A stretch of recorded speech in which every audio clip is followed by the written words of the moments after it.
a continuar en el libro de los Hechos. Vamos a estudiar el principio de esta iglesia, pero verdaderamente más como el Espíritu Santo guió a estos hombres para que fueran testimonio al mundo. Queremos dar gracias al Señor porque en este fin de semana 5 de nuestros muchachos están en el campamento. Hay alrededor de 150 universitarios y profesionales en el campamento de este fin de semana, así que oramos que el Señor pueda usarlos y pueda hacer un tiempo especial este fin de semana. Vamos a orar. Padre, queremos darte gracias por la oportunidad que tenemos de esta mañana de reunirnos, por la oportunidad que tenemos de estudiar tu palabra. Gracias por cada uno de los que están aquí. Reconocemos, Señor, que es tu Espíritu, es quien nos anima, quien nos levanta, quien nos ayuda, Señor, a estar aquí. Que tu palabra pueda ser propicia a nuestra necesidad, que tu palabra, Señor, pueda guiarnos también a toda verdad. Es nuestro deseo esta mañana. Te pedimos por los muchachos en el campamento, que seas tú, Señor, usando a cada uno de los que han predicado tu palabra este tiempo allá a solas, para poder confrontarlos también con tu palabra. En tu nombre santo oramos. Amén. Vamos a ir entonces al libro de Hechos. Y saben, la semana pasada estudiábamos acerca de las herramientas que el Señor había dejado a sus discípulos para poder llevar a cabo la misión, ¿verdad? Y esto es algo bien importante, ¿no? Porque el Señor les había dado de sus enseñanzas, Él les había dado su ejemplo, Él les había dado el Espíritu Santo, Él les había dado un enfoque correcto, Él los había orientado a todas las cosas que ellos tenían que hacer. Pero miren, yo no sé si a ustedes les ha pasado, pero de pronto usted tiene herramientas que usted no puede usar. Yo no sé si usted se ha dado cuenta, a veces uno compra herramientas que uno no puede usar. Hay amigos que tienen hasta 2, 3 taladros porque no sabían cómo funcionaba el primero. A veces en la vida cristiana nos pasa de la misma manera. A veces nosotros tenemos la teoría, tenemos su palabra, sabemos los principios, pero no sabemos qué hacer muchas veces con ellos. Y esto es lo que muchas veces trae a las personas a cierta frustración y a cierto deseo de no continuar en este caminar con el Señor. Pero esta mañana vamos a estar estudiando los versículos 12 al 26 de Hechos. Y vamos a ver características importantes que el Señor en realidad dio a estos hombres para poder hacer el trabajo, para llegar a ser buenos testigos. ¿Quiere ser usted un buen testigo? Preste mucha atención esta mañana, porque de pronto aquí van a haber características importantes para que nosotros podamos llevar a cabo la labor que el Señor nos ha llamado. Entonces empezaba el versículo 12, después de que el Señor les pide que no se vayan. En el versículo 4 le está diciendo que estando juntos, dice, les mandó que no se fueran a Jerusalén, sino que esperasen la promesa del Padre, la cual les dijo: oíste de mí. Entonces en el versículo 12, ellos, esta es la actitud que toman, y dice: entonces volvieron a Jerusalén desde el monte que se llamaba el Olivar, el cual está cerca de Jerusalén, camina de un día de reposo. La primera característica que nosotros tenemos que reconocer de la obra de Dios en estos hombres es que los llevó a obedecer. Miren, yo no sé qué es lo que pasa con ustedes cuando de pronto se va la persona que los animaba, la persona que los llamaba, y de pronto esa persona ya no está. Por lo general nosotros lo que hacemos, y esto creo que es parte de nuestra naturaleza, es que nos desanimamos, ¿verdad? Yo no sé si ustedes alguna vez han tenido un compañero de gimnasio. Piénsenlo, ¿verdad? Su gym partner, ¿verdad? Y esta persona entonces lo que hace es que los llama cada mañana, los va a buscar y los anima a que ustedes vayan al gimnasio. Yo tenía un compañero así. Lastimosamente él era un fisicoculturista, había ganado el Mr. Honduras 2, 3 veces, ¿verdad? Y yo estaba 50 libras más de lo que estoy. Entonces cada mañana él llegaba a mi casa y pitaba, ¿verdad? Para que yo saliera. Y por 3 meses seguidos nosotros estuvimos asistiendo al gimnasio. Y cada vez que entraba Mr. Honduras al gimnasio y yo detrás de él, creo que era más decepción que emoción lo que me daba. Pero definitivamente cuando él tuvo que salir, cuando él se fue por cuestiones de trabajo, él tuvo que dejar la ciudad, fue la excusa perfecta para dejar de hacer lo que él estaba tan preocupado que yo hiciera. Pero nosotros lo que vemos en la vida de los discípulos es que no fue así. Cuando el Señor, antes de que Él ascendiera, Él pasó 40 días con ellos enseñándoles acerca del reino de Dios. Y Él ascendió y ellos quedaron viendo hacia el cielo y les dijo que tenían que regresar, tenían que esperar la promesa del Espíritu Santo. Ellos obedecieron. En el versículo 12 dice que ellos volvieron a Jerusalén. Y era del camino, dice, de un día de reposo. Esto era más o menos 1 kilómetro. Él está diciendo no que caminaron en un día de reposo, sino que en la ley establecía que ellos podían caminar alrededor de 1 kilómetro en un día de reposo, y eso era la distancia que tenía este lugar. Ellos regresaron a Jerusalén a esperar del Señor. Pero ¿qué muestra esto verdaderamente? Bueno, esta es una muestra que verdaderamente creyeron en la palabra de Dios. Creyeron en Jesús. Cuando Jesús les dijo regrésense, el hecho de que ellos obedecieron, eso era una evidencia de su fe. Era una evidencia de que habían creído en Jesucristo, que no solamente habían sido 3 años con Jesús, escuchando sus mensajes, viendo sus milagros, viendo su muerte, su resurrección, sino que ahora verdaderamente habían creído. Y esto es algo bien importante para nosotros. ¿Por qué? Porque si nosotros pensamos en qué es la fe, yo quiero que vayan conmigo a Hebreos 11. Y de pronto usted conoce este versículo, pero yo quiero remarcar algunas cosas importantes en este versículo. Este versículo dice, 11.1, dice, es pues la fe, la certeza de lo que se espera, la convicción de lo que no se ve. Y muchas veces este versículo nosotros decimos, bueno, si es la certeza de lo que se espera, la convicción de lo que no se ve, yo puedo esperar cualquier cosa y aunque no lo vea, lo voy a tener. Pero no es eso lo que la palabra de Dios dice. En el libro de Romanos 10:17 dice que la fe viene por el oír y el oír la palabra de Dios.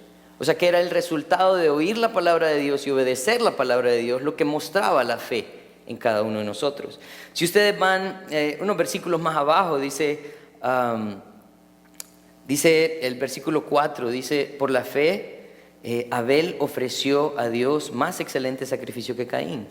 ¿Por qué? Porque él escuchó el mensaje de Dios, el mandato de Dios, y lo cumplió. Miren también lo que dice el versículo 7. Dice, por la fe Noé, cuando fue advertido por Dios acerca de cosas que aún no veían, con temor preparó el arca, en que su casa se salvase. Por esa fe condenó al mundo y fue hecho heredero de la justicia que viene por la fe. O sea, Noé no solamente escuchó la palabra de Dios, sino que él puso acción a la palabra de Dios. Él obedeció la palabra de Dios. Ahí se muestra nuestra fe. ¿Cuánto está usted obedeciendo la palabra de Dios? Entonces le voy a decir yo cuán grande es su fe. Esto es algo bien importante porque si usted ve en todo Hebreos 11 se trata del salón de la fama de los hombres de la fe, y nosotros encontramos entonces que la fe es obedecer la palabra de Dios. Una evidencia que ellos empezaron a tener era su obediencia a lo que Jesús les había pedido. Esto es algo bien importante para nosotros, porque entonces quiere decir que una característica importante de un testigo fiel al Señor, en primer lugar, se encuentra en la obediencia. Si usted está obedeciendo al Señor o no. Volvamos a Hechos y vamos entonces a ver los versículos 13 y 14. Dice, entrando subieron al aposento alto donde moraba Pedro, Jacobo, Juan, Andrés, Felipe, Tomás, Bartolomé, Mateo, Jacobo, hijo de Alfeo, Simón, el celote, y Judas, el hermano de Jacobo. Todos estos, dice, perseveraban unánimes en oración y ruego con las mujeres y con María, la madre de Jesús, y con sus hermanos. Miren, hay algo bien importante aquí, porque esta es la segunda característica importante para un buen testigo. No solamente que obedece la palabra de Dios, sino que persevera en unidad. Y es que hay algo importante que nosotros debemos de reconocer. Nadie de nosotros puede mantener una relación con Dios y decir que no necesita de sus hermanos. Miren, si ustedes ven los 10 mandamientos, la ley se divide en dos partes, ¿no? La parte ceremonial, que estaba en la parte de no tener ídolos, de guardar el día de reposo, de no usar el nombre de Dios en vano, pero la otra parte, ¿verdad? Estaba enfocada en mi prójimo. O sea, esta relación que yo tengo con Dios se va a reflejar a las personas que están a mi alrededor. Y miren, yo quiero decirles algo bien importante esta mañana. Ellos perseveraban en unidad y esa era la oración que Jesús hizo antes de ser entregado. Si usted me acompaña a Juan 17, en Juan 17 nos narra esta oración que Jesús hizo. Juan 17 en el versículo 11, y esta es la oración que Jesús está haciendo, y Él dice: ya no estoy en el mundo, mas estos están en el mundo, hablando acerca de sus discípulos. Y yo voy a ti, Padre.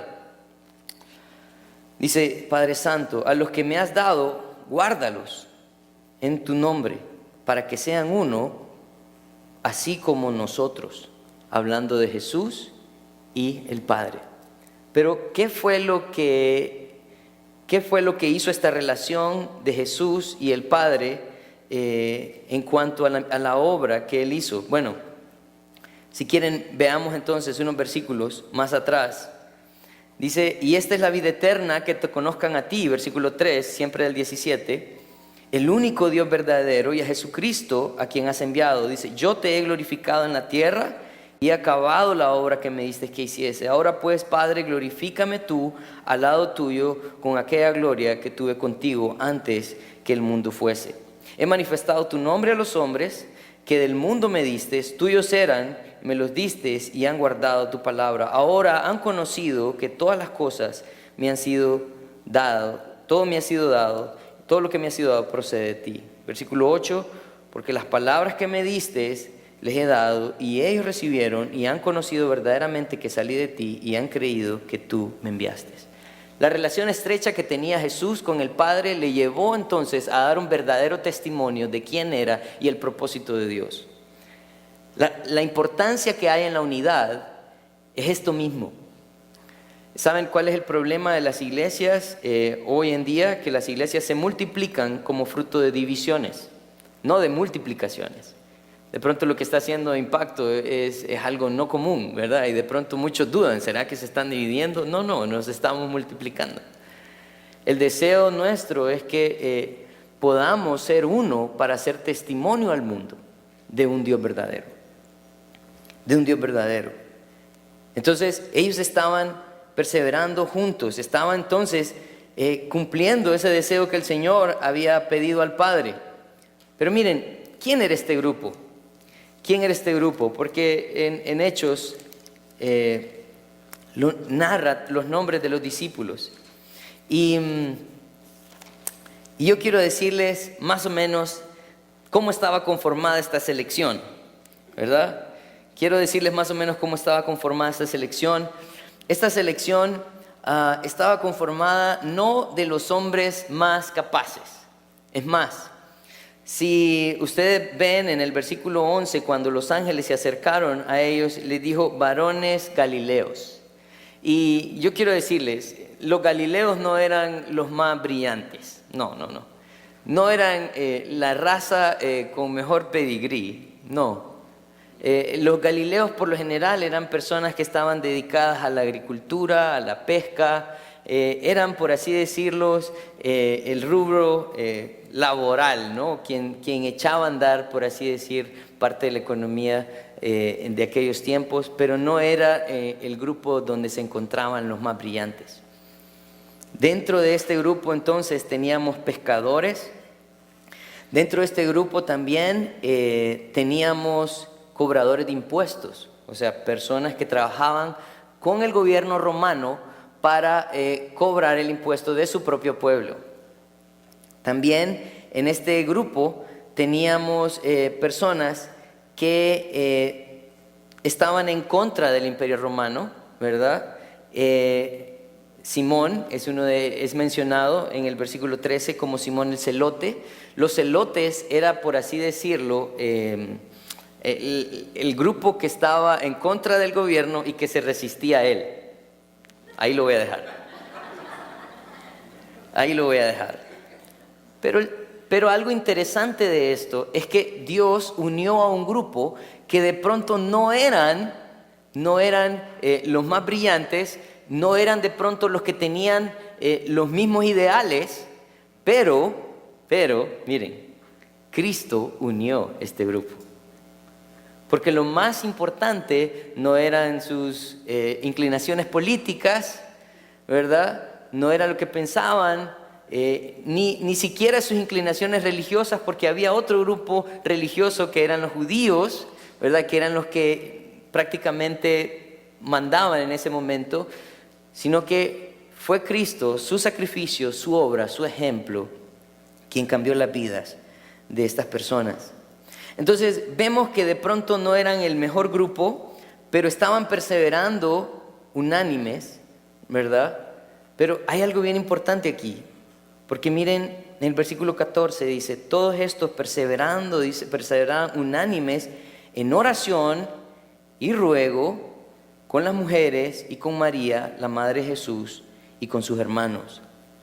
Ustedes saben que los hermanos de Jesús dudaron de que Él era el Cristo. ¿Recuerdan cuando empezamos el libro de Santiago? Hablamos un poco de esto porque Santiago era medio hermano de Jesús, y en Juan capítulo 7 versículo 5 sus hermanos estaban haciéndole un poco de bullying a Jesús, y miren lo que dice en Juan 7, dice, después de estas cosas andaba Jesús en Galilea, pues no quería andar en Judea porque los judíos procuraban matarle. Estaba cerca la fiesta de los judíos, la de los tabernáculos, y le dijeron sus hermanos, o sea, los hermanos de Jesús, sal de aquí y vete a Judea, para que también tus discípulos lo vean, las obras que haces. Porque ninguno que procura darse a conocer hace algo en secreto, ni estas cosas hacen ni si estas cosas haces, manifiéstate al mundo. Porque ni aún, dice el versículo 5, sus hermanos creían en él. Él tenía una lucha en su casa. Pues yo no creo que sea fácil, ¿no? Que de pronto aparezca tu hermano diciendo soy el Mesías, ¿verdad? O sea, definitivamente hasta yo dudaría, ¿verdad? Mi hermano es muy buena gente, pero no es el Mesías, ¿verdad? Pero Jesús estaba dando pruebas a ellos de que Él era el Mesías, porque Él no solamente hablaba de esa manera, sino que Él hacía milagros. Él enseñaba como ninguno. Pero sus hermanos lo miraban y decían, yo te conozco, o sea, crecimos juntos, ¿no? Pero Jesús, su obra, su muerte, su resurrección, llevó también a sus hermanos a creer en Él. Porque lo dice el versículo 14, ¿no? Cuando ellos estaban perseverando en oración, dice, incluso también su madre, María, estaba ahí buscando de Él, perseverando en oración con sus hermanos. Todos necesitaban del Señor, todos. Esa fue la obra que el Señor hizo. En 1 de Corintios 15:7, el Señor se aparece a Santiago y es donde Él se convierte como uno de los líderes judíos delante de las iglesias, uno de los líderes, de la iglesia en Judea. En Hechos 15 está este evento. Entonces vemos que definitivamente lo que unía a todos era Cristo. Cristo es el centro de nuestra predicación. Cristo es el centro también de nuestras vidas. Entonces, otra característica importante debería ser el perseverar en unidad, pero no era cualquier unidad, sino que perseveraran en oración y ruego. Así que yo quiero que vayan apuntando, ¿no? Porque de pronto esta semana los que están asistiendo a los grupos casa, de pronto les voy a preguntar ¿cuáles de las características crees que te hacen falta? Así que apunten. Vamos a ver más adelante, ¿no? Sigue Jesús haciendo la obra en ellos, pero miren lo que pasa. mire lo que pasa, el versículo 15 al 19. Dice, en aquellos días Pedro se levantó en medio de los hermanos, y los reunidos eran como 120 en número. Esta era la primera iglesia. Nosotros somos algo así como ellos. Y dijo, varones hermanos, era necesario que se cumpliese la escritura, en que el Espíritu Santo habló antes por boca de David acerca de Judas, que fue guía de los que prendieron a Jesús. Y era contado con nosotros y tenía parte en este ministerio. Este pues, con el salario de su iniquidad, adquirió un campo y cayendo de cabeza se reventó por la mitad y todas sus entrañas se derramaron. Y fue notorio a todos los habitantes de Jerusalén de tal manera que aquel campo se llamaba en su propia lengua Aceldama, que quiere decir campo de sangre. Miren, hay algo bien importante en estos versículos. ¿Por qué? Porque sí es cierto que Judas fue alguien que el Señor escogió, pero también fue Judas a quien el Señor también siempre identificó dentro del grupo, ¿no? De pronto sus discípulos no entendieron lo que Jesús estaba tratando de decir, pero al final ellos se dieron cuenta cuando Judas fue quien llevó a la gente, ¿no?, que iba a prender a Jesús. Verdaderamente Judas había traicionado no solamente a Jesús, sino también a los discípulos.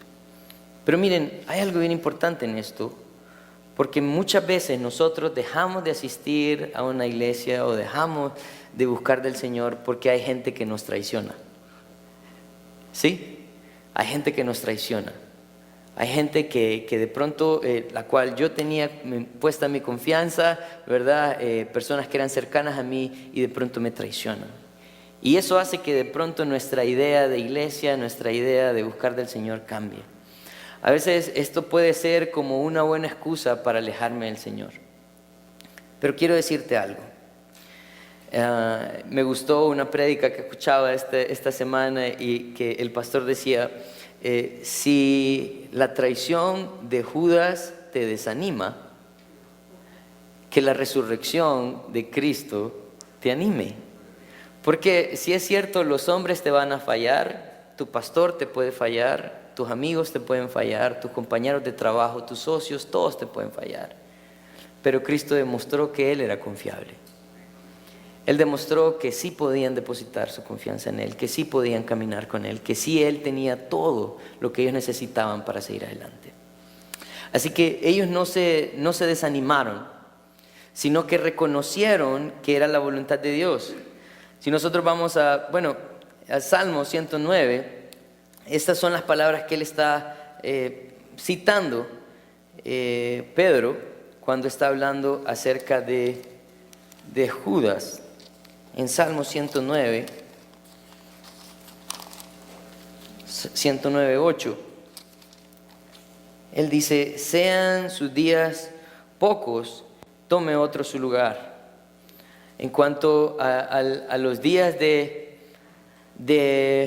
Judas, ellos los consideraban como pocos días y ellos creían que alguien debía tomar su lugar. Yo quiero comentarles que en realidad Judas no fue quien compró este campo, ¿no? Porque en el versículo 18 dice, este pues con el salario de su iniquidad adquirió un campo. No fue Judas directamente quien adquirió este campo, sino que en Mateo 27, cuando Judas llega arrepentido de lo que él hizo y se acerca al sumo sacerdote y a los líderes religiosos, ellos toman una decisión en cuanto al dinero que se había gastado en Judas. Entonces Judas, versículo 23 del capítulo 27 dice, entonces Judas, el que le había entregado, viendo que era condenado, devolvió arrepentido las 30 piezas de plata a los principales sacerdotes y a los ancianos, diciendo, yo he pecado entregando sangre inocente. Mas ellos dijeron, ¿qué nos importa a nosotros? Allá tú. Miren lo que sigue diciendo. Dice, y arrojando las piezas de plata en el templo, salió y fue y se ahorcó. Los principales sacerdotes, tomando las piezas de plata, dijeron, wow, miren la moral de estos hombres. No es lícito echarlas en el tesoro de las ofrendas, porque es precio de sangre. O sea, ya la moral los traiciona en ese momento, ¿no? Porque las piezas de plata quedaron regadas en el piso, ellos las recogen y dicen, bueno, ¿qué vamos a hacer con esto? Definitivamente no las echemos ahí porque es pecado. Pero no era pecado matar a Jesús, sangre inocente, usando el dinero del templo. También era pecado. Pero miren qué hacen ellos. Y después de consultar, versículo 7, compraron con ellas el campo del alfarero para sepultura de los extranjeros, por lo cual aquel campo se llamaba hasta el día de hoy el campo de sangre. Así se cumplió lo dicho por el profeta Jeremías cuando dijo, y tomaron las 30 piezas de plata, precio del preciado, según el precio puesto por los hijos de Israel, y las dieron para el campo del alfarero, como me ordenó el Señor. Entonces lo que sucede es que Judas, en su decepción, va a este campo, parece que se va a una parte alta del campo y se ahorca. Pero, al parecer, no todo el plan que él tenía funcionó como él pensó y se cayó. Y cayó de la parte alta, ¿verdad? Y así como dice el versículo 18, cuando cayó, explotó y todas sus vísceras quedaron regadas. Y por esa razón, ese campo se llama el campo de sangre. Entonces vemos que ellos no se desanimaron después de la traición de Judas, sino que reconocen al final que esta era la voluntad de Dios. Ellos reconocen ahora lo que Jesús estaba tratando de decir en Juan 17:12, cuando dijo que él era el hijo de perdición. En Mateo 26:24 también él dijo que había uno y era el diablo. En Juan 6:64 y Juan 6:70. Así que ellos entienden que era la voluntad de Dios. Ellos dijeron, no podemos estar enojados, ¿verdad? Jesús tenía que cumplir un plan. Todos los que te traicionan, Jesús tiene un plan para ellos también, ¿verdad? Pero no es una motivación para que yo me desanime y me aleje del Señor, sino al contrario, reconocer que todo tiene un propósito. La muerte, la traición, todo lo que hizo Judas tenía un propósito que al final resultan para salvación. En los versículos siguientes de Hechos 1, Pedro sigue con esta idea, ¿no? Sigue con esta idea de, bueno, él hizo la labor por el cual él fue llamado, vamos a seguir adelante, alguien tiene que tomar su lugar.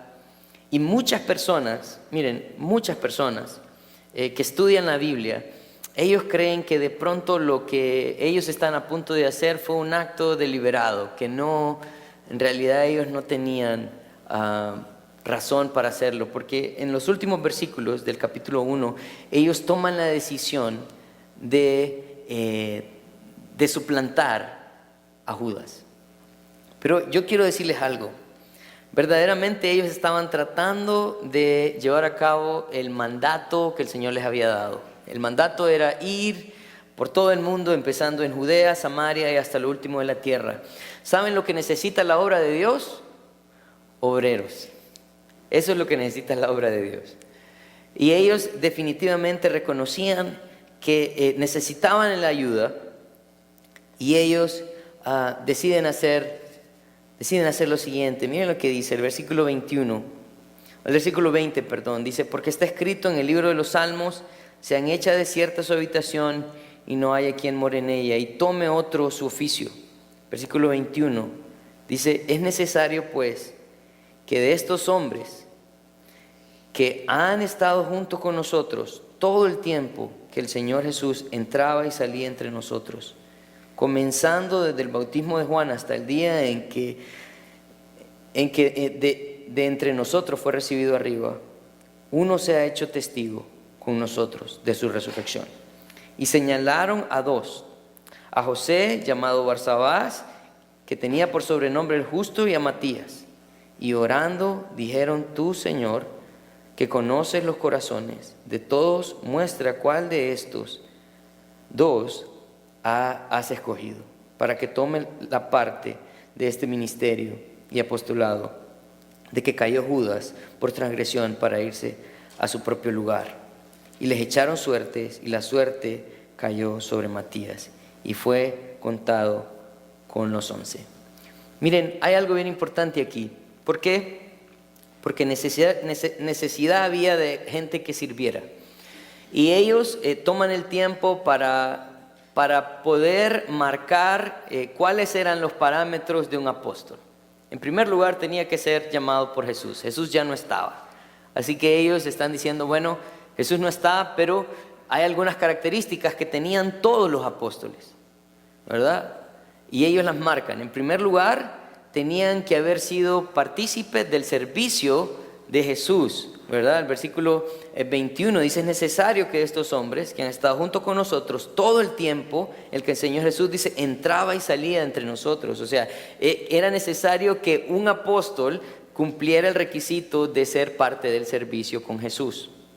No solamente eso, sino que también el versículo 22, ellos marcan como que también él fuera testigo del bautismo que Juan hizo a Jesús, ¿verdad?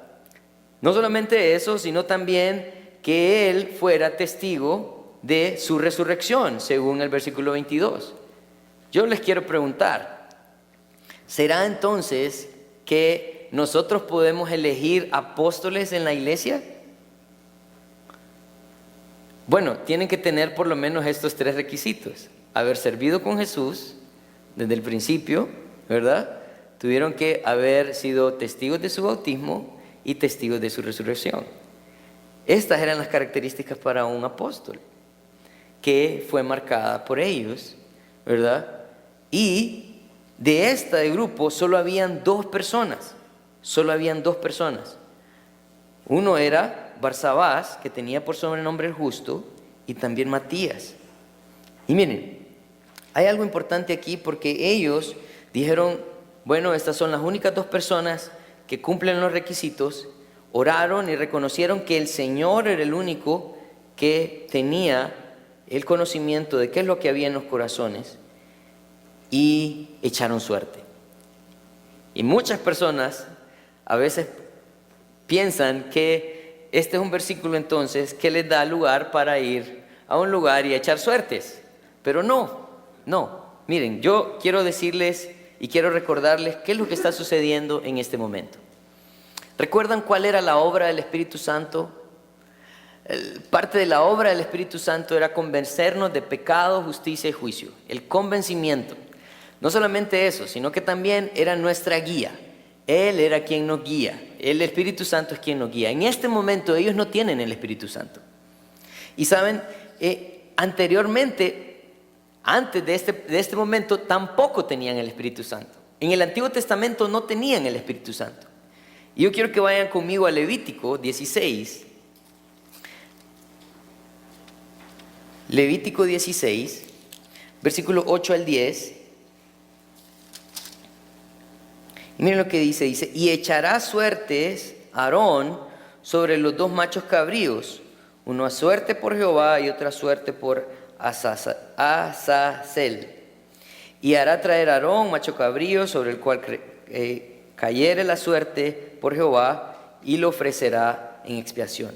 Mas el macho cabrío sobre el cual cayere la suerte por Azazel, lo presentará vivo delante de Jehová para hacer la reconciliación sobre él, para enviarlo a Azazel al desierto. Era el día de la expiación. ¿Y saben ustedes quién era Aarón? El sumo sacerdote. Y fíjense que en aquel tiempo, como no tenían al Espíritu Santo, entonces el Señor hacía manifestaciones puntuales, ¿verdad? Si ustedes recuerdan, pues cuando el Señor vino y llamó a Abraham, Él se le apareció a Abraham y le dijo: Abraham, sal de Ur de los Caldeos. Cuando el Señor vino y se le apareció a Noé, de la misma manera, ¿verdad? Entonces, la obra del Espíritu Santo era bien puntual en el Antiguo Testamento. Entonces, ¿qué es lo que hacían? Lo que hacían el sumo sacerdote es que andaba 2 piedritas en su pecho. Él andaba 2 piedritas en su pecho. Y estas piedritas, ¿verdad? Yo no sé cómo funcionaba esta cuestión, ¿verdad? Yo no sé exactamente cómo funcionaba, pero me imagino que una piedrita era un sí y otro un no, eso es lo más, ¿verdad? Lo que yo puedo creer que es lo más correcto, ¿no? O si las dos caían para un lado o para el otro, no sé cómo funcionaba esto. Pero la idea era que ellos, al no saber qué decisión tomar, ellos venían y hacían uso de las piedritas. ¿Por qué? Porque ellos decían, no voy a ser yo, ¿verdad? Voy a echar la suerte y que sea el Señor guiando esto. De esta manera ellos echaban suerte. Miren lo que dice Proverbios 16, porque de pronto veo que algunos me quedan viendo y están diciendo, este Daniel está loco. No, miren lo que dice Proverbios 16:33. Proverbios 16:33. Proverbios 16:33 dice lo mismo. Bueno, dice algo bien parecido. Dice, la suerte se echará en el regazo, mas de Jehová. Ok, entonces me creen ahora, ¿no? Dice, la suerte se echará en el regazo, mas de Jehová es la decisión de ella. Mire, usted puede echar suertes todo lo que quiera, pero la voluntad de Dios se va a cumplir.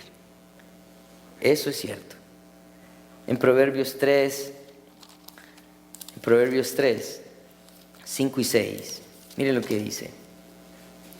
Dice, fíate de Jehová de todo tu corazón y no te apoyes en tu propia prudencia. Reconócelo, dice, en todos tus caminos y Él enderezará tus veredas.